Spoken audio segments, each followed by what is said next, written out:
26-year-old Jay is seriously injured on his face, hands and knees. Jay's colleague Paul also has burns to his face. In Wolverhampton, Dr. Katie and Karen are treating two men who were injured when a forklift truck set off an explosion at an industrial site. Paul and Jay were both working on a forklift in a different unit. As they've turned it on, there's been a big bang. Yeah. A fireball has come out. Just ignited in a fireball. Okay, and it's fine. taken both Jay and Paul. Okay. Paul started running, and he said the flames were actually in front of him as he was trying to run away from it. Knocked Jay to the floor, where he's got burns to both knees and both hands as a result of going down. The pair managed to get themselves out of the building, and their colleagues have since been dousing their faces with wet cloths. I've had a look in both of their mouths. I can't see any airway compromise at the moment. Just the lips swelling, the swelling around the face, and the loss of skin on the face for both of them. Just put your tongue out for me. Does the inside of your mouth feel okay? No, just my lips. It's your really. lips. Yeah. It's on the outside. Okay, fine. But there's no funny sensation further down. You don't feel like your airway swelling or anything like that. No. You can have a look if you want. That's fine. No, fine. Okay, all right. How about the pain at the moment? Pretty bad. Okay. Just face looks like it's on fire. Yeah, fine. Okay, what we're going to do is we're going to get a needle in your arm, okay? We will get you some pain relief now, okay? All right. Just open your mouth for me, as wide as you can. Stick your tongue out. Okay. All right, all right, lovely. Okay. Should we get some IV access on both? Yeah. And then we'll plan, should we try and get out to the trucks fairly swiftly? Would that be all right? Both patients have partial thickness burns. These are intensely painful and will later swell up and significantly blister.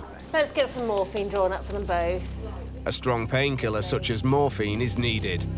My ear feels sore as well. Your ear?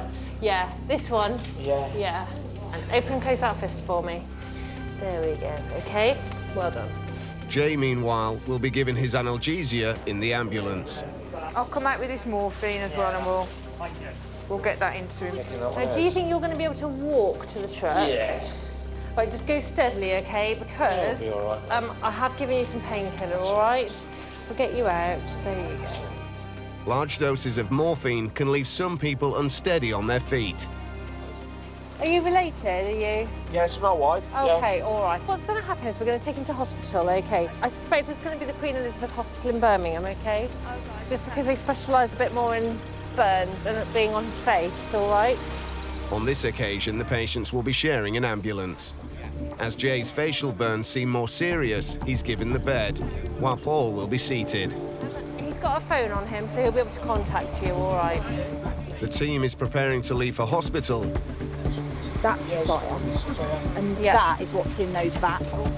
When some new and potentially worrying information comes to light. But this was right next to the forklift. Chemical. Okay. Vats of chemicals positioned next to the forklift may also have been disturbed in the explosion. How is the pain? Is it getting any easier? Oh, not really. No, it's still really painful. Okay. How's your pain? Sore. Sore. Feels on fire. Yeah. He too is given more morphine to combat the pain. Those barrels are quite Yes, I've got the toxic. picture of it. The company specialises in the disposal of hazardous waste. It now seems that barrels which were near the forklift contain a volatile chemical. Fire have just looked in their top space, and apparently they react quite violently with water and anything actually. They're just really quite toxic. If he's got inhalation or burns, we just don't know. So If any of the substance was caught up in the blast, Paul and Jay could have inhaled toxic fumes. The 20-minute drive is an opportunity for Dr. Katie and Karen to understand more about the incident. I've gone off to have a look because it was making a strange noise. So I got off, I lifted the engine up to have a look inside. And I was like next to him. I said, well, we'll start it up just to see what happens. when Didn't stand a chance, didn't Paul? No. when the forklift went up, did it take those barrels with them as well then? Or? I don't know. All I saw was flames just round the forklift, just like expanding from the forklift like a ball of flames. Right. And then when I turned around to run, the flames were in front of me at that stage, and I just ran. And bottoms of my trousers are all melted. You haven't got burns to your legs, have I've you? got these. My knees are The knees. Your knees are burnt. Yeah. No problem. You got. That one's the worst. Burns are very painful, aren't they? I keep getting crusty eyelashes behind. Yeah. I don't think I've got any eyelashes left. Not much, is that? You've got some. You've got some. Yeah. Paul and Jay have arrived safely in Birmingham, where a specialist burns team will take over their care. Although those gentlemen were dealing with it very well, they were having a lot of chat and banter together and keeping each other's spirits up. Actually, they are both quite significantly injured. They've both got partial thickness burns to their faces.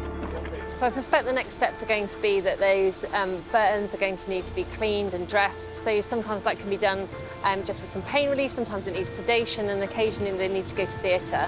And following that, they'll probably need significant ongoing care here at the Specialist Burns Hospital.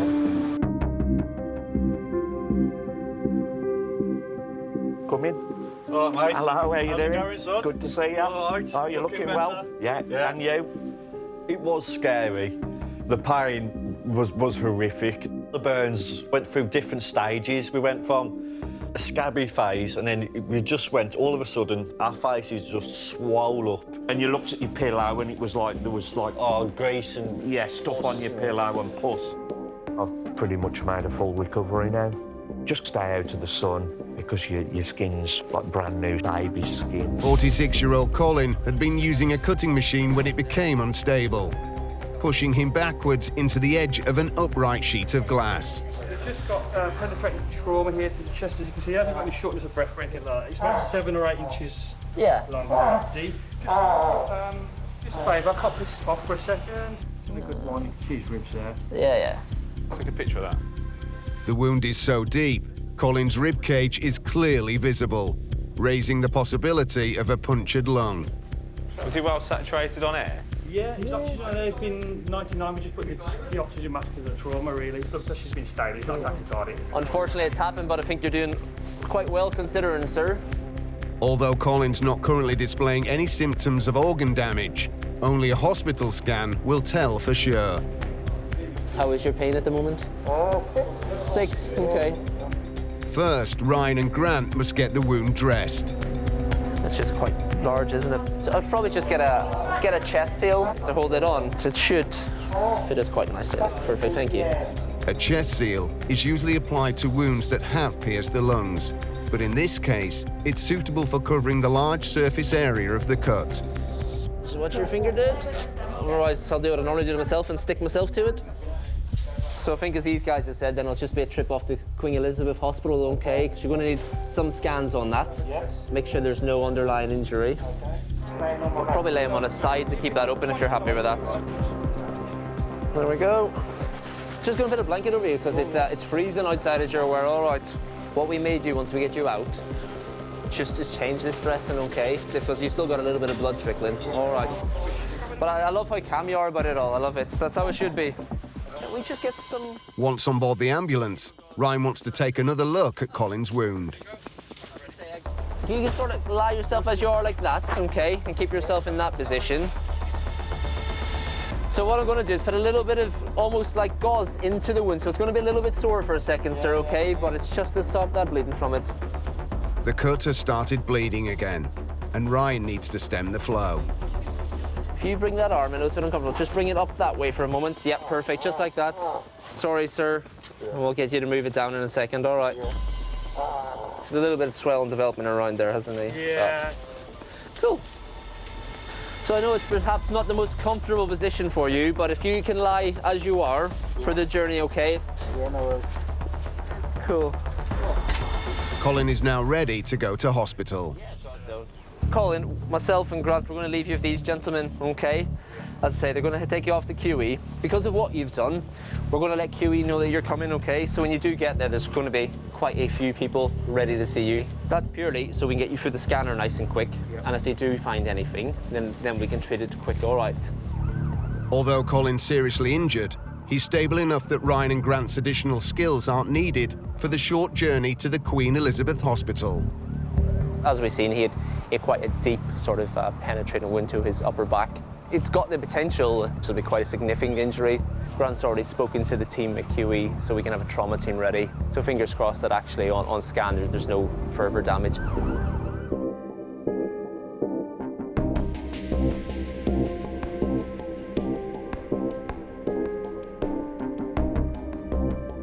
My recovery's going great. Still got to remember that I'm still healing inside, even though I'm not feeling pain all the time. And I would say I'm 99% there now. In Warwickshire, Dr. Michael Bright and his team have just arrived on scene with a patient who is suffering a life-threatening anaphylactic reaction. 29-year-old Helen was working at her desk when a colleague opened a bag of nuts next to her. What kind of symptoms did you have initially? I couldn't really breathe. Okay. Struggling to breathe, and then I was struggling to swallow. Yeah, okay. So, And these are your usual anaphylactic symptoms? Yeah. And when did you use your EpiPen? about 5 minutes ago. 5 minutes ago, Yeah, okay. Helen carries an EpiPen everywhere she goes. This is a syringe that delivers adrenaline straight into her bloodstream. And do you think you felt any effects of the adrenaline at the moment? Yes. Yeah. Oh, you look like you've got the adrenaline shakes. I've got it. Do you feel like your anaphylactic symptoms are improving? My breathing's better. Yeah. Adrenaline immediately reduces swelling in the throat, making breathing easier. But it can also cause a surge in energy that leads to shaking. So your observations look okay at the moment. In fact, they're looking higher because you've had the adrenaline. And you know, clearly have had the adrenaline. Yep. Yeah, I'm sure you can feel the adrenaline. I think it's a case of waiting to see. As you know, with anaphylaxis, it'll either start to get a little bit better or it'll start to get a little bit worse. We're just waiting for a backup ambulance and then we'll take it from there. All right. An estimated 20 deaths from anaphylaxis are reported each year in the UK. And when a bad reaction turns life-threatening, it's vital to get medical help fast. You're a bit in the middle of nowhere here as well. Not the best place to have an anaphylactic reaction. Generally, I'm quite well behaved.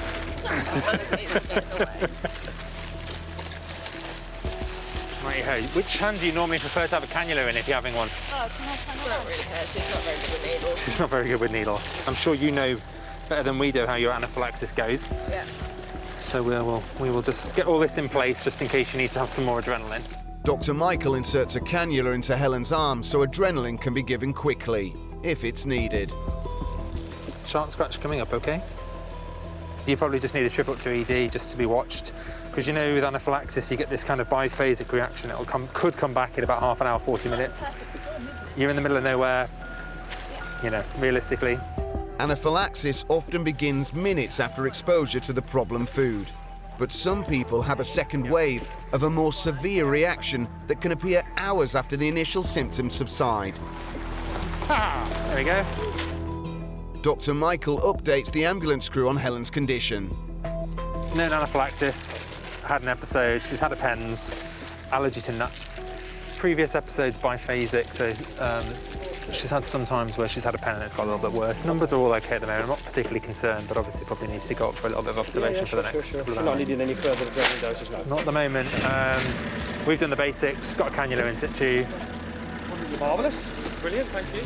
Helen seems fine now, but having had one attack today, Dr. Michael knows the next one could be much worse. She needs to go to hospital for observation. Just pop some ECG leads onto your chest, okay? Just to keep an eye on your heart rate. Was it just nuts in the office? Are you quite... Someone brought a giant bag of mixed nuts into the office, even though it's a nut-free office. Yeah. Was you in close contact with them? She was sitting next to me. Oh, she was? That was good fun. If at any point on the way in it feels like your throat even mildly starting to swell again, let me know straight away and I can start drawing some up. Okay. Dr. Michael is happy to leave Helen in the care of the ambulance crew, who will keep her under observation en route to hospital.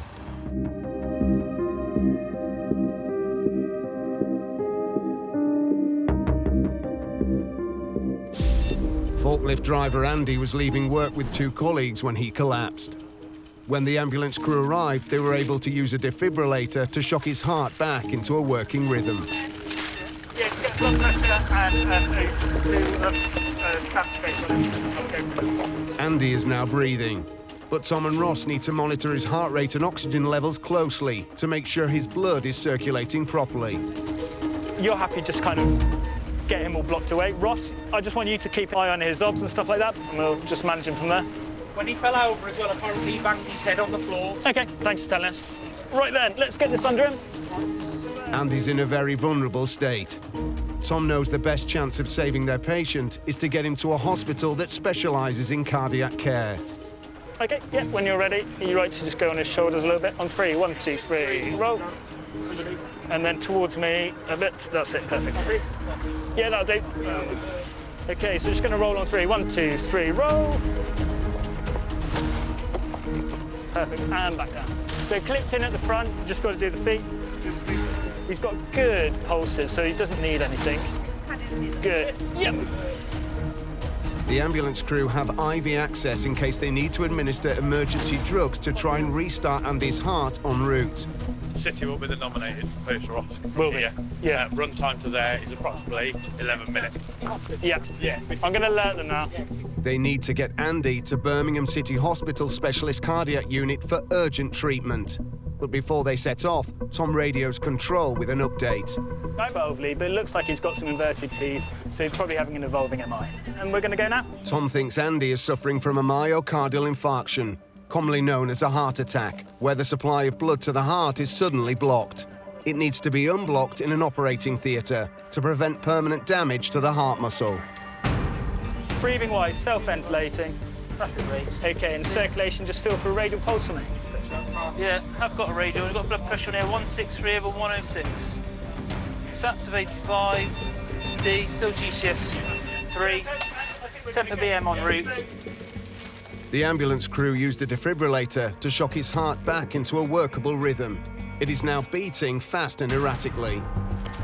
I think the only issue is his sats aren't great, is it? No. So we'll put him on the Mapleson. Yep. And then I'll get you to just go by his head, if that's all right, Ross. And you can manage his airway from the top there. Because his circulation stopped, the oxygen saturation levels in Andy's blood have dropped to 85, worryingly low. The best hope they have of keeping him stable on the journey is to maintain his breathing using an oxygen delivery system. So heater on, put some blankets around him. The only thing we can really correct here is sats are a bit rubbish. Jacob, can you repeat the blood pressure for me, please? 85, but with a poor trace as well, mine. To manage Andy's vital airways, Ross wears level 3 PPE. So just jaw thrust, mask. Perfect, okay, good. Let's see if we can get a better trace on that sats probe. As oxygen is pumped through the mask. And blood pressure's reading. Got an access. 160. He's relatively flat, so I don't think he's going to need sedating or anything like that at the moment. The main thing just to keep an eye on is just trismus. So if he does lose his airway, then we'll do something about it. But in the meantime, we'll just leave it as it. Even though Andy is barely conscious, there's an acute danger he may become agitated and clench his jaw, which could jeopardise his breathing. So his sats are now up to 87, entitled 2.2 but nasal, and his heart rate's gone down to 1. Well, it's quite erratic, but it was 120 just then, so he's shifting quite well, isn't he? 4 minutes into the journey, Andy starts to show signs of fighting the breathing system. He's biting on down on this to look quite... OK, just get it in. Do you need a bit of midazolam to lighten it up? Yeah. Is his jaw still a bit tight? Yeah. He's starting to get a bit agitated here. That's all right, we'll use just the... use your hand, mate, if that's all right. Yeah, he's probably fighting it. OK. Midazolam is a sedative that will make managing Andy's airway easier. Tom administers a small dose through the cannula. 93 sats. Rate of 126, so it's come down a bit. We're here now. 95 sats, that's good. Arriving at hospital, Andy's oxygen levels are finally showing signs of improvement. Okay. So oxygen levels, airway-wise, we're working on it. Breathing, we've got sats of 94% now. Got a heart rate of 120, so it's come down nicely, and he's got good radial pulse. He's had 5 of midazolam. He's got O2. Andy is handed over to the specialist cardiac team. His chances of survival greatly increased by the quick-thinking actions of his colleagues.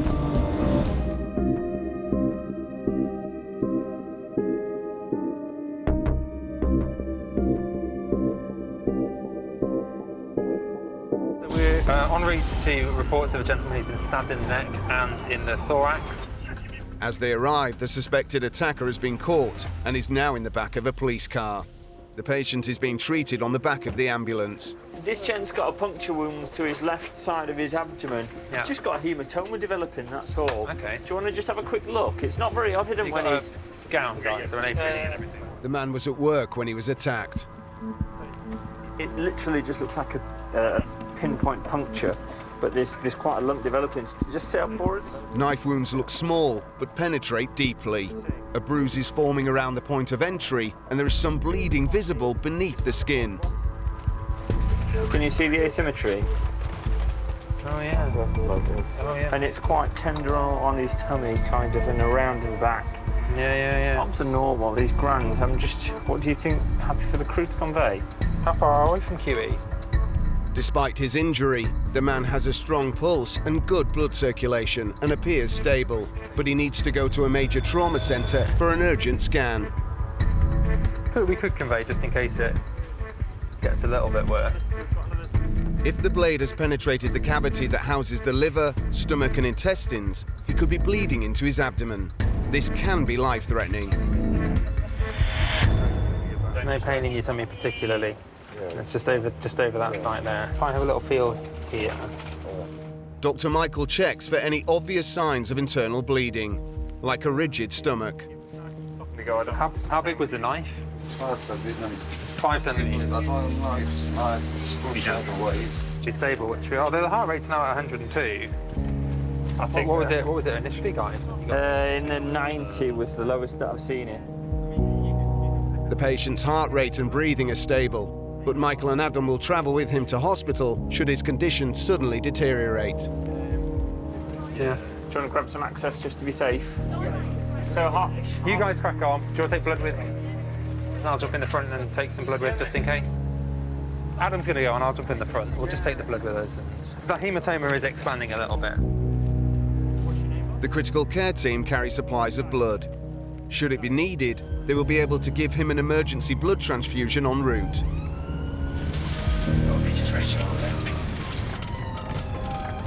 It's 20 minutes to the Queen Elizabeth Major Trauma Centre in Birmingham. Adam keeps a close eye on the patient's blood pressure and heart rate throughout the journey. Is it still bleeding at all, mate? Stop, does it? How's that pain now? Yeah, it's better. Better than it was. What would you score it now out of 10? 5. Just under an hour after the 999 call came in, the team arrive at the major trauma hospital, where they hand their patient over to the waiting team for urgent scans. Any kind of stabbing can potentially be quite significant and can be potentially life-threatening, but in this case it's probably quite a positive outcome and he's probably not going to be critically unwell.